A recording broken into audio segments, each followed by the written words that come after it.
We made it to the final test of the year. All right, in Unit 10, we're looking at applications of taking intervals. So in this video, we're going to look at the first two learning objectives on the Unit 10 test. So the first one is about finding the average value of a function. For this, we just have to know the formula. So the average value of a function is just like a normal average. You add up a bunch of stuff and divide by the amount of stuff there is. So for us, if we're trying to add up a bunch of stuff in calculus, we use our integral. All right, so we're adding up all the values from a to b of our function. And then we have to divide by the amount of stuff that we have. So we divide by the kind of distance from the start to the finish. So that's our formula for the average value of a function. All right, the first one, there's kind of a complicated way and a slightly, I think, more intuitive way to do number one. All right, so they tell you the average value of a function on one interval, the average value of a function on another interval, and you'll know what the average value is when you combine them. All right, so it's not as simple as just averaging -6 and 20, because the intervals are different sizes. If the intervals were the same size, then it would just be that simple. All right, but the kind of simple way, I think, of thinking about this is you have -2 up to 5.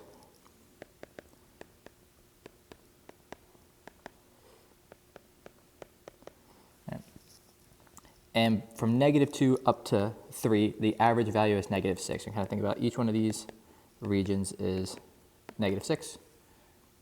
And then from 3 to 5, the average value is 20. Right, so that's kind of what my function is looking like. So now we can do the kind of same thing we would have done before with our normal averages. Add up all these numbers. So we have -6 5 times, plus 20, plus 20, and that gives us 10. So altogether, when we add all this up, we get 10. Then we have to divide by the amount of things we have. 1, 2, 3, 4, 5, 6, 7. 7 things. So 10 over 7 is our average value. So I think that's kind of the simplest way to think about averages, is you just kind of break down what you have using those average values, add them up, and divide. There's a more complicated way. You could go through this whole formula process and solve for different things. But I think intuitively this makes the most sense, as you know these values throughout one interval, the average values on another interval, and just combine them. All right, question 2.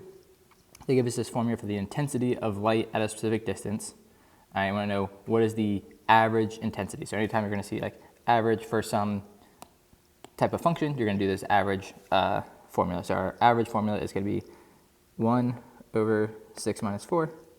Because that's where the distances we have, the interval from 4 to 6 of k over x squared dx. Again, k over x squared is our function. So that's why we're putting it in. All right, so the first part, 1 over 6 minus 4 is 1/2. And now we need to figure out what is this equal to. All right, remember, when we're taking these definite intervals, the first step is to find the antiderivative. So a lot of times people plug things in too early, but you find the antiderivative first, and the second step is to plug in. All right, so what's the antiderivative of this? K over x squared is the same as kx to the -2. So if I add 1 to that, it's going to be kx to the -1. I add 1 to the exponent, divide by -1. All right, so when I go to write that, it is going to be -k over x, evaluated from 4 to 6. All right, so I just take this negative exponent and move it back to the bottom. And now I plug in 6 first. I subtract when I plug in 4. And again, I'm plugging in 6 for x, not k. K is just some constant. We just don't know what it is. So this is -k over 6 minus -k is going to be a plus k over 4. And you can see that exactly matches C. As this one, can't get the exact final answer, but we have this k that kind of ends up in the final answer. It's the exact formula for finding the average value.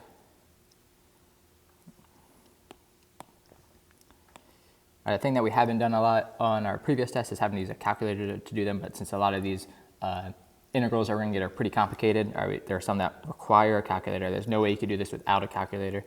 For this one, I have this function. What's the average value between 1 and 3? But again, if you know your formula, you know you're going to use your formula. Those are the values we want. So 3 minus 1 is the distance. We're doing our interval from 1 to 3. Our function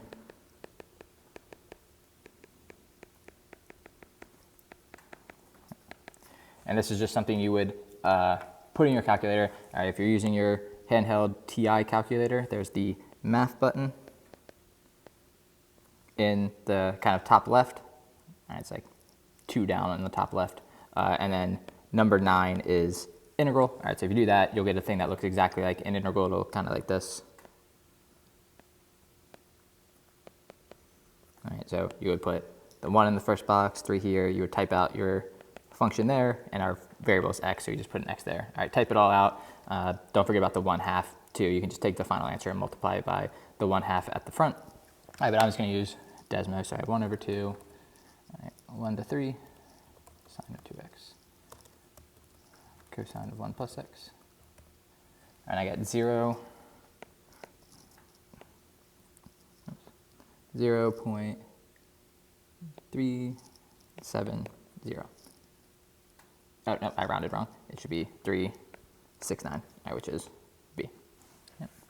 But this one is literally just A, knowing the formula. Again, you can't really do this whole page if you don't know the formula for the average value. And B, knowing how to use your calculator to do an integral. For the short answer, this is one you can solve completely by hand. So we're doing this average value using our formula. We have 1/2, and then we can take the antiderivative x plus 3 becomes x squared over 2 plus 3x, evaluated from 2 to 4. Then we're going to plug in 4. So we're going to plug in 4. Then I would subtract when I plug in 2. And then just start simplifying from here. It's just going to be 16 over 2 plus 12 minus 4 over 2 plus 6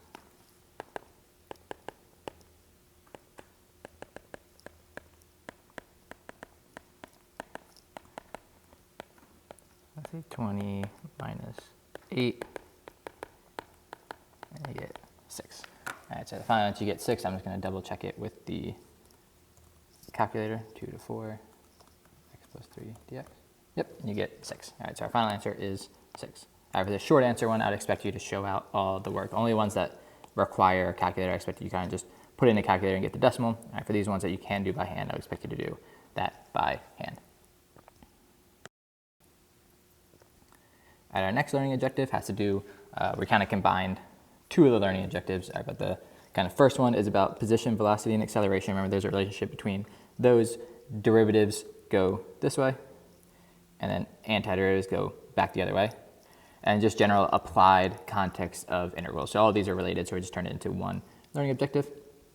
So for this first one, the rate at which people arrive, so the rate at which people arrive at a theater box office is modeled by this graph, which is the closest to the number of people that arrive at the box office during the time interval. So if we have a rate, and we're going to go backwards from the rate to the actual number, then we take an integral. If we want to go backwards from a rate, we do antiderivatives, we do integrals, and remember that this means area. So really this whole question is saying, find the area under our graph from 0 to 20. So we're trying to find this area here. And just be careful with the scale of the axis. Each box is 5 by 5, so each box is going to be an area of 25. You could do it like that and just kind of add up. Another way you could do it is separate it out into the nice shapes that we have. We kind of have a big rectangle here. We have a triangle there, and another triangle there. And we just take each one by one. That rectangle on the bottom left is 5 high and 15 wide, is 75. That blue triangle I drew is 15 wide and 10 high. Then we divide that by 2, so that's also 75. And the green triangle is 5 wide and 15 high. And we divide that by 2, 37.5. And so we add all that together, we get 187.5. Again, it doesn't make sense for there'd be half a person, so the closest is 188. But this is just knowing that generally when you're given a rate and you're going to go backwards to the actual number from the rate, you just find the area under the rate, or you would take the integral if you had an equation. So if I had an actual equation for the rate, I would do like 0 to 20, or whatever the rate is. For number 6, the velocity of a particle is given. It starts at a specific position. What's position at another time? So this is something that's going to use the accumulation of change formula as one of the most important formulas that you'll need for the AP exam because it comes up a lot. But it looks like this. If I want the position at 2, I can do that by using the position at 0 and then adding the integral of its derivative. But for us, because this is a position, the derivative position is velocity. And this is what we're going to use to solve this. So P of 0 is 4. We're going to add 0 to 2 of our velocity function, 2x plus 1. In this case, I just dx instead of dt. I guess this should be a t, actually, dt. And just for time in the video, you take the antiderivative of that and plug in 2 and plug in 0. So let's just see what that would be. 0 to 2. So the integral part ends up being 6 if you were to work that out. Don't forget to add the original starting position. So we add 4 to that and we get 10 as our final answer. So this part, you could, depending on the AP exam, this would probably be in a section where you didn't have a calculator, but for the test you will. So you could just use a calculator to do that part, but you could also solve it by hand like we did in the previous learning objective. For 7, a cup of coffee is poured, temperature is measured to be 120 degrees Fahrenheit. It decreases at a rate modeled by that rate. And then what is the temperature of the coffee at time t equals 1? So this is another accumulation of change formula. If I want to know the temperature at time 1, do C for coffee. So the coffee temperature at time 1 is going to be the coffee temperature when it starts plus the integral of its derivative. But again, its derivative, the derivative of something is the rate of change. So this is its derivative. So this is going to turn into C of 0 plus the integral from 0 to 1 of 55 e to the negative 0.03 t squared dt. So pretty much the exact same formula as before, but it's not the obvious velocity and position. It's just something that we have and its rate. But now we know C of 0 is 120. We're going to add this other part. This is one of the questions that requires a calculator. This is not something you could solve by hand, so I'm just going to put this into the calculator.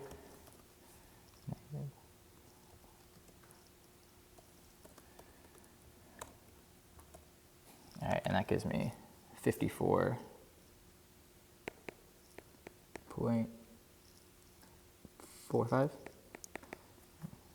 And there's one small mistake I made in that it's decreasing at a rate. So of course, if I start at 120, I'm not going to add that temperature. I'm going to subtract that temperature, and that wouldn't even make sense because there wouldn't be any of the options. And when you do that, you get 65.55, and the closest one to that is C. Again, accumulation to change. If you know kind of where you're starting, you can figure out where you end by adding the integral of the derivative. So this part right here.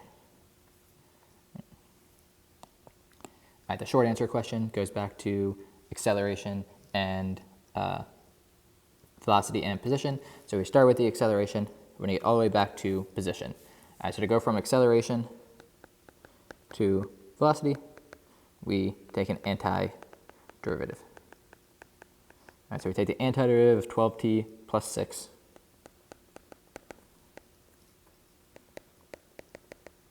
It's going to be add 1 to the exponent, divide by the new exponent, plus 6t, and then we have a plus c. But they tell us when I plug in 0 for my time, I get 5, so that tells me that c is going to be 5. So it's going to be 6t squared plus 6t plus 5. All right, so that's my first step. This is my velocity. And then my position is the integral of velocity. And so again, add 1 to the exponent, divide by the new exponent, add 1 to the exponent, divide by the new exponent, same thing, plus c. And again, they tell us when I put in zeros for all these t's, I have to get 10, which tells me that c has to be 10. So my final answer is 2t cubed plus 3t squared plus 5t plus 10. All right, so that's my final answer for this question. All right, just knowing that I go backwards using antiderivatives, and if they give you, when I plug in 0, the t's just go away, so that means c had to be 5. When I plug in 0, all the t's go away, so c had to be 10. All right, so this is how you can use antiderivatives to go backwards to position.